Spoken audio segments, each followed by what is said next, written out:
Parents asked, "Why can't you focus on the good?"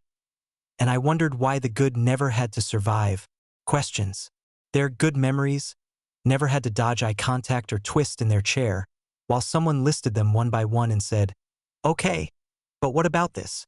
I could feel my thumbnail shredding the paper sleeve on my coffee cup again, tiny curls of cardboard piling up on the cafe table between us.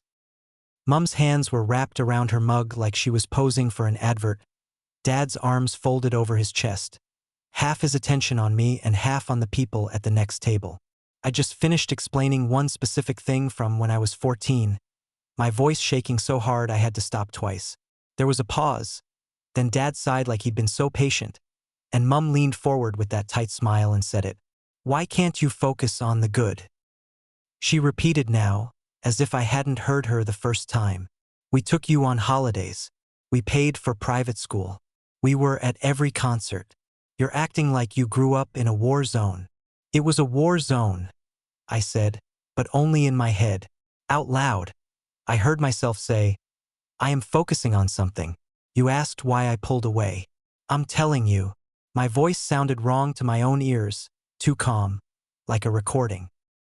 I looked down at the little mountain of cardboard curls I'd made and pressed my palm over them to stop my hand from shaking. It was a Saturday afternoon, the first family meeting we'd had in years. The three of us at a cafe near my parents' place, neutral territory recommended by my therapist because her office was too clinical and my parents' house was loaded.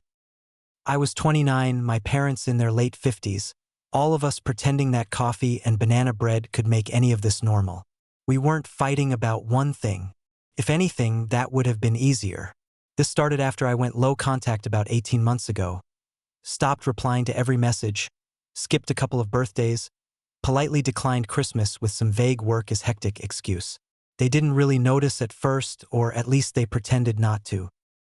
Then my aunt, who lives on Facebook, sent Mum a screenshot of a post I'd written in a private group about growing up with parents who are great at happy memories, but allergic to accountability.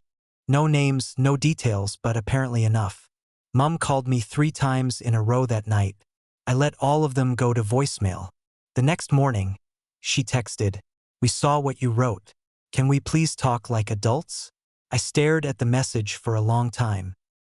Like adults is rich coming from someone who once called my boss to complain when I didn't answer her texts during a shift. But my therapist had been nudging me to give repair a chance before making any big decisions, so I suggested the cafe. I even booked the table. That's the kind of adult I am. I bring emotional flashbacks and reservations. They arrived together, 10 minutes late, looking like they were coming from church even though they don't go. Dad in a polo shirt tucked into jeans, Mum with her good scarf on. Lips pressed in that line that means she's nervous and offended at the same time. "We don't know why you're so angry," she said after hello, skipping right past small talk like it was a waste of calories. "We did our best. Every parent makes mistakes." That was the thesis of the afternoon. We did our best, why can't you focus on the good? Everyone had it worse. I'd come with a literal note in my phone titled, "Things to Say If I Freeze." It had bullet points like, "Don't minimize. Speak from I. Give examples, not just feelings." So I did. I talked about the jokes that weren't jokes, about being called useless and a burden in front of relatives when I dropped a dish. I talked about the time they made me handwrite apology letters to the whole family for ruining Christmas because I cried when Dad screamed at me. I was as specific as I could be, sticking to those concrete details Hannah had drilled into me in therapy. "No one remembers it that way," Dad said at one point in the tone he uses when he explains tax to people. "You were always a sensitive kid. You took everything so personally." "I remember it," I said. "My body remembers it." I laughed awkwardly as soon as the words came out, because who says things like that in a cafe? But it was true. My heart still jackrabbits if someone says my name in that sharp, calling me to the kitchen to yell at me way. "You have anxiety," Mum said, as if she'd discovered a plot hole. "You've said that. So how do you know what you're remembering is real and not exaggerated?" There was a time when that question would have dissolved me, sent me spiraling into maybe I'm making it up territory. Now it just made me tired. I took a breath, felt the air get stuck somewhere high in my chest, and said, "Because some of these things are written down. You texted me some of them. You emailed my school about some of them. I have receipts." That's when they pivoted to the good. "Why can't you focus on the good?" Mom asked, and Dad nodded like she'd finally hit on the real issue. "The thing is, there was good. That's what makes all of this so confusing. They did the big visible parent things. They showed up at netball games, even if they shouted embarrassing commentary from the sideline. They sat through school concerts on plastic chairs. We had movie nights, takeout when Mom didn't feel like cooking, Christmas presents under the tree. But the good was always conditional. It lived on a tight little ledge. One wrong tone, one eye roll, one B+ instead of an A, and the mood shattered like dropped glass. The good times became evidence later. How can you say we were awful when we did X, Y, Z? This is going to sound ridiculous, but the memory that keeps popping into my head is from when I was 10. It was my birthday, and Mom had made this huge layered cake with way too much pink icing. I had a couple of friends from school over, and for like an hour it was perfect. Balloons, bad top 40 music, a screaming laugh singing into plastic hairbrushes. At one point, I knocked a cup of cordial over by accident. Neon red went everywhere. I froze because in our house spills were basically crimes. Mom rushed over with a cloth and said, "It's okay. It's okay. It's just juice." In this bright, high voice, and my friends relaxed, and so did I. She cleaned it up and the party went on. It was the exact parenting reaction every How to Talk to Kids article recommends. After everyone left and the cake was wrapped up and the decorations were half down, she called me into the kitchen. Her voice was lower now. "Look at this," she said, pointing to a faint red ring on the table. "Ruined. That's what happens when you're careless. Do you know how hard I worked today? And you don't think, do you? That's the part that sticks, not the laughing with my friends. Or rather, the laughing is trapped inside the scolding, like a bug in amber. Try explaining that to someone who only wants to roll the tape of the laughing." "I do remember the good," I told them. "I just also remember what came after." "Everyone has what came after," Dad said. "Discipline, consequences. It's life." He took a long sip of his coffee. "If you only focus on the negative, of course you'll be miserable."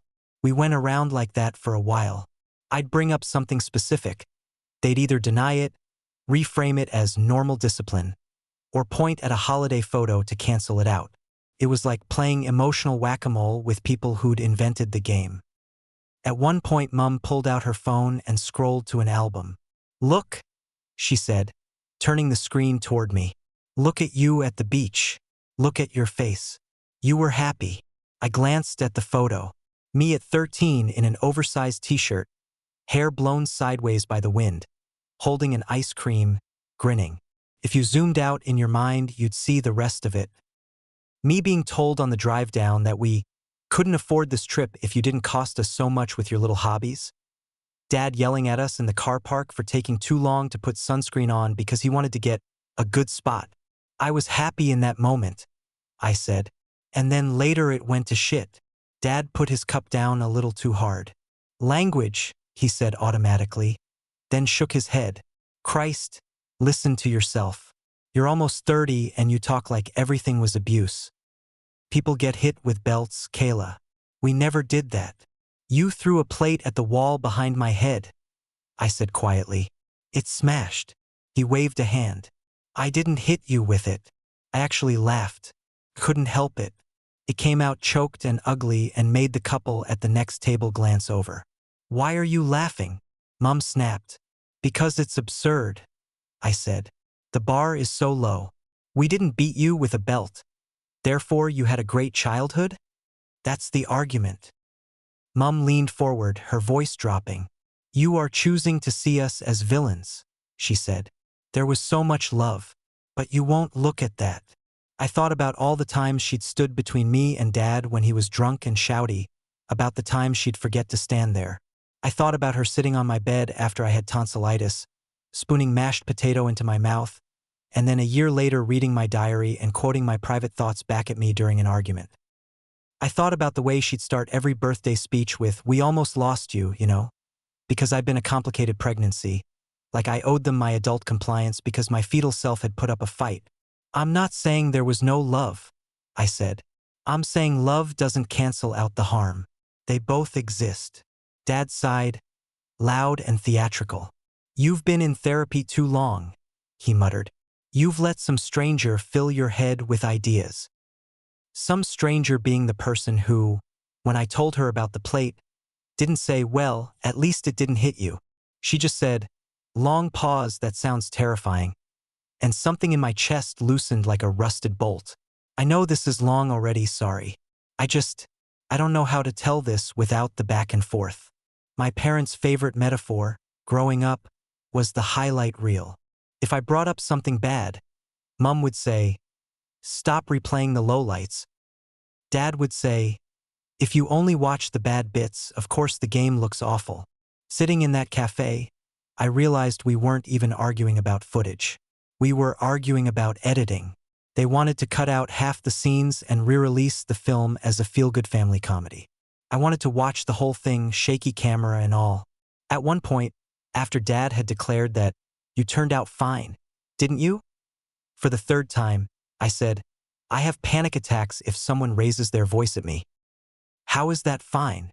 Mom looked genuinely confused. "When have you had a panic attack?" "In your bathroom at Christmas," I said. "2 years ago, after you told me I was ruining the day by sitting outside for 10 minutes. "You were," she said automatically. "Everyone was asking where you were." "I was trying not to faint," I said. The room was spinning. I couldn't feel my hands. "That's anxiety," she said, waving a hand. "It's not our fault you have anxiety. Lots of people do these days. It's the phones." I nearly asked her who she thought I'd inherited my nervous system from, but decided I didn't want to get into epigenetics in a cafe. Here's the weirdest part. A small, traitorous side of me still sort of gets where they're coming from. If I put myself in their bodies for a second, I can imagine the horror of raising kids, thinking you're doing okay, and then one day those kids are grown and saying, "Actually, here's a list of ways you hurt me." I get why that feels like an accusation and not an invitation. But the bigger, exhausted part of me is just done pretending that their discomfort is more urgent than my pain. They want me to focus on the good because the good is safe for them. The good is family holidays and Christmas cards and the time Dad drove 3 hours to bring me my passport when I forgot it.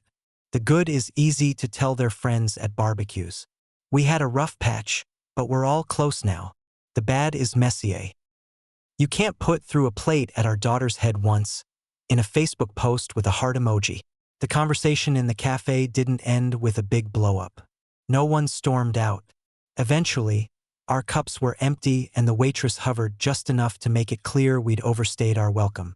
Mom said, "We just want our daughter back," with watery eyes. Dad said, "We love you, you know," in a tone that made it sound like a line he was reading. "I know," I said, "and I do. In their way, they love me. That's never been the question. The question is whether love counts as a substitute for accountability. Whether 'we paid your school fees' cancels out. 'We called you crazy when you were 13 and asked to see a counselor.' Whether 'we tucked you in at night' cancels out. 'We told you at 16 that if you ever got pregnant we'd kick you out.'"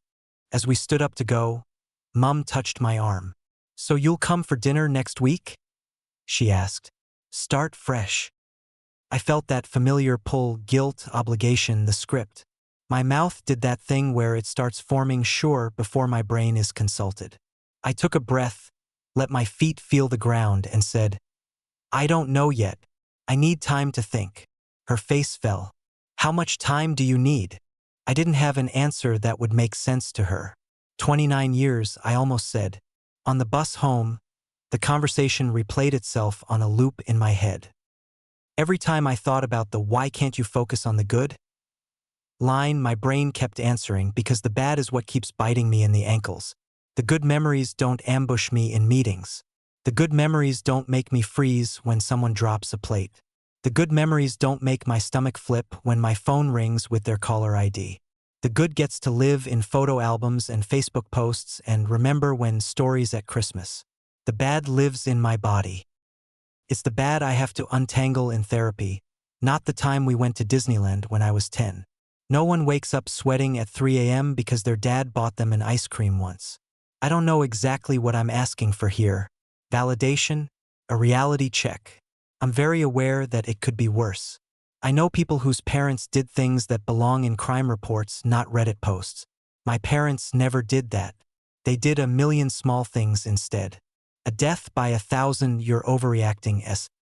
Part of me still wonders if it's unfair to weigh the bad so heavily. They did work hard. They did stick around. They did try in their limited, messy way.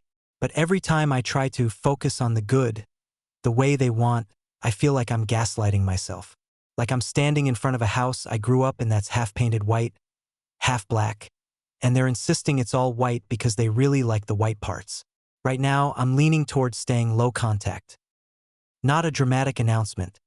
No, you are toxic and I am cutting you off speech. Just continuing to keep my distance.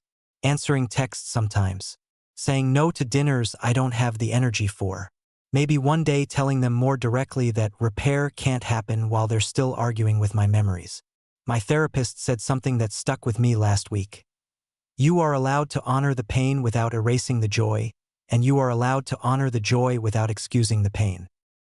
I've reread that line so many times it's starting to feel like a prayer. My parents asked why I can't focus on the good. The truth is, I do. I see it, I remember it, I even feel nostalgic for it sometimes. But the good never had to survive gaslighting and minimizing and the constant message that my perception is flawed. The good gets framed and hung on the wall. The bad has to fight to be believed. So yeah, that's where I'm at.